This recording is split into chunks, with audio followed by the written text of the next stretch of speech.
చూస్తున్నారా? చూస్తేనే నోరు ఊరిపోతుంది. ఏంటనుకున్నారా? బాదుషాలండి, చిట్టి బాదుషాలండి ఇవి. దీనికి కావాల్సిన పదార్థాలు ఏందో, దీన్ని తయారు చేసే విధానం ఏంటో మనం వీడియోలోకి వెళ్ళి చూద్దాం. హాయ్ ఫ్రెండ్స్, మీరు బాగున్నారా? మేము బాగున్నామండి. ఈరోజు వచ్చేసి బాదుషాలండి, చిట్టు బాదుషాలండి. చాలా బాగుంది, చాలా టేస్టీకరమైన బాదుషాలు. నోట్లో వేసుకుంటే జారిపోయే బాదుషాలండి. మనం ఎప్పుడన్నా ఒక్కసారి కదా నేను పంచదార పాకుతో చేస్తున్నాను. మీరు కావాలనుకుంటే బెల్లం పాకుతో కూడా చేసుకోవచ్చండి. సేమ్ ప్రాసెస్ అండి, ఏం తేడా ఉండదు. ఇదిగోండి, ఈ కప్పుతో మైదా తీసుకున్నానండి నేను. ఈ కప్పుతో 1 కప్పు మైదా, ఇదిగోండి ఇంకొక కప్పు అయిందండి. ఉన్నది కొంచెం ఇంట్లో ఉన్నదంత వరకు మైదా వేసేసానండి. 1 కప్పున్నర మైదా పిండి. దీంట్లో తినే సోడా ఒక చిటికి కొంచెం అండి, ఒక అర స్పూన్ అనుకోండి, అర స్పూను తినే సోడా.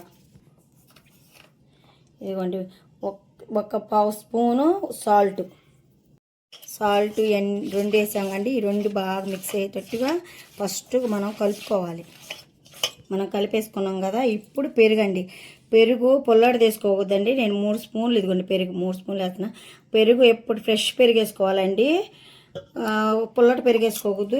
బాగా అచ్చం పెరుగుతోనే కలుపుకోవాలండి. ఇది ఓన్లీ పెరుగుతోనే కలుపుకోవాలి. వాటర్ అనేది ఎక్కడ యాడ్ చేయకుండా పెరుగుతోనే ఇలా కలుపుకోవాలి. సరిపోలేదండి నాకు 2 స్పూన్లు 3 స్పూన్లు వేసా కదా, నాకు సరిపోలేదు.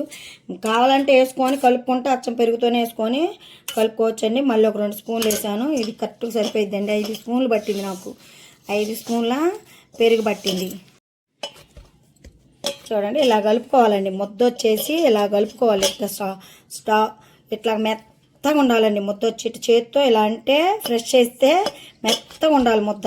ఇట్లా చూసారా ఎట్లా ఉందో, మన చేతికి కూడా ఎక్కడా లేకుండా నీట్గా ఇట్లా మెత్తగా కలుపుకోవాలి. పెరుగు అంతా బాగా కలిసేటట్టుగా, మన చపాతీ పిండి కన్నా కూడా ఇంకా కొంచెం మెత్తగా కలుపుకోవాలి. ఇక ఇది కలుపుకొని పక్కన పెట్టుకొని పావు పట్టుకుందాం. చూడండి, పిండి మనం నానబెట్టుకున్నాం కదా, ఇట్లా మెత్తగా ఉండాలండి పిండి. చూసారా, అసలు ఫ్రెష్ చేస్తే అట్లా ఎంత బాగుందో, స్మూత్గా ఉందండి. ఇప్పుడు పిండి చిన్న బాదుషాలు, మనం చిట్టి బాదుషాలు అనుకున్నాం కదా, చిట్టి బాదుషాలు ఇట్లా రౌండ్గా చేసుకొని ఇలా ఫ్రెష్ చేసి ఏలు దీంట్లోకి పడేటట్టుగా చక్కగా ఇలా ముద్ద చేసుకొని, ఇలా మన చిటికనేలు ఉంది కండి, ఇలా మధ్యలో ఇలా పెట్టుకుంటే చూసారా రౌండ్ షేప్ ఎంత బాగుందో. ఇలా వచ్చేసిద్దండి, ఇలా రౌండ్ షేప్ వచ్చింది. దాన్ని ఇలా అనుకోవాలి మనం. ఇది చూసారా వెజ్ ఇలా వచ్చేసిద్ది. ఇలా తీసేసుకొని పక్కన పెట్టేసుకుని మొత్తం తయారు. చూడండి, మన చిట్టి బాదుషాలండి. ఇవన్నీ చాలా అయినాయండి. ఇవన్నీ నూనెలో సిమ్ములో పెట్టుకొని, నూనె వేడెక్కకూడదండి. చల్ల కొంచెం గోరెచ్చగా ఉండగానే, ఇదిగో నూనె ఎట్లా చేయబెడితే గోరెచ్చగా ఉండాలండి. అప్పుడే లావన అవి మొత్తం ఉడుకుతాయి కాబట్టి మనకి బాగా ఎర్రగా కాలుతాయి. చూడండి, చక్కగా మనకి ఎర్రగా ఏగిపోయినాయండి. కొంచెం కలర్ చేంజ్ అయిపోతే బాదుషాలు అయిపోతాయి. నేను కొంచెం పిండి మిగిలితే చిన్న బాదుషా వేసాను. చూసారా ఎంత చిన్నది, ఎంత బాగుందో. కలర్ కూడా ఇట్లా ఎర్రగా బాగా వేగాలండి. మనకి ఎర్రగా వచ్చేసినాయండి. ఇది తీసేసి పక్కన వేసేసుకున్నాం, పాకులోకి వేసేసుకున్నాం. చూడండి, పాకులోకి వేసుకొని ఇట్లా పాకులోకి ఒక్కోటి ఇట్లా పాకులో మొత్తం వేసేసుకొని ఒక ప్లేట్లోకి తీసుకోవాలండి. ఇదిగోండి ప్లేట్లోకి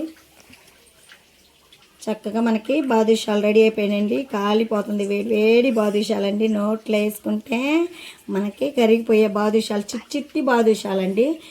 మిగతాయి కూడా ఇట్లాగే చేసుకొని వేసుకున్నాం. అయిపోయినాయండి మన బాదుషాలు, రెడీ అయిపోయినాయి. చిట్టి బాదుషాలండి. చూసారా ఎంత బాగున్నాయో, చాలా టేస్టీగా చాలా బాగుంటాయండి. ఇవి ఇంట్లోనే ప్రిపేర్ చేసుకోవచ్చు. ఏదైనా చుట్టాలు వచ్చినా, ఎవరైనా ఫ్రెండ్స్ వచ్చినా చాలా బాగుంటాయండి ఈ బాదుషాలు. మనం పంచదార పాకు పట్టిన దీన్నే బెల్లం పాకుతో కూడా చేసుకోవచ్చండి. చక్కగా రెడీ అయిపోయినాయండి. Bye friends.